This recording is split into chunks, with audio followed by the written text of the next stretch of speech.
ખેડૂત આગેવાન પરેશભાઈ ગોસ્વામીનું મોટું નિવેદન સામે આવ્યું। વિવિધ માંગણી મુદ્દે સરકારને અલ્ટિમેટમ આપશે। ગ્રાઉન્ડની મંજૂરી માંગી હતી, જે સરકારે નથી આપી। પાક ધિરાણ માફ કરવામાં આવે તેવી પણ માંગણી। 2019ના કૃષિ પાક વીમાની રકમથી જે વંચિત છે તેને મળે। સરકાર ખેડૂતોનો અવાજ દબાવવા માંગે છે। આવતીકાલે કલેક્ટરને આવેદન આપવામાં આવશે।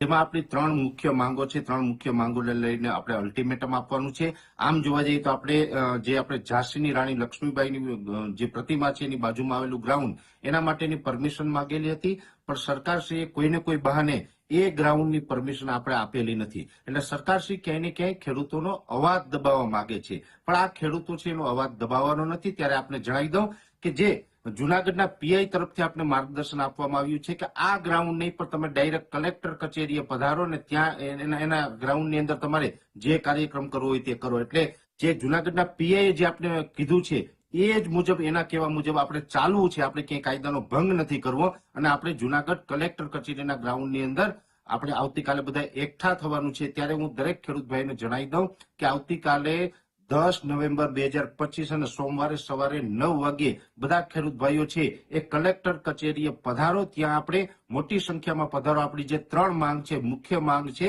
કે 2 હેક્ટરની મર્યાદાની અંદર 3 લાખ રૂપિયા સુધીનું જે પાક ધિરાણ આપવામાં આવે છે એ આપણું સંપૂર્ણ 3 લાખ રૂપિયાનું પાક ધિરાણ છે એ માફ કરવામાં આવે અને જે મિત્રોએ પાક ધિરાણ ઉઠાવેલું ન હોય એના એકાઉન્ટમાં ડાયરેક્ટ સરકારથી 3 લાખ રૂપિયાની રકમ જમા કરે। બીજી આપણી માગણી છે કે જે 2019નો પાક વીમો મંજૂર થયેલો હતો, કોર્ટના આદેશ પછી પણ આજ દિવસ સુધી સરકારે એ વીમો છે ખેડૂતોના એકાઉન્ટમાં નથી આપ્યો। એટલે કે 50% ખેડૂતના એકાઉન્ટમાં આવ્યો છે, 50% આજે પણ એ વીમાની રકમથી વંચિત છે। એ તમામ ખેડૂત ભાઈઓને એ 2019નો પાક વીમો મળી રહ્યો।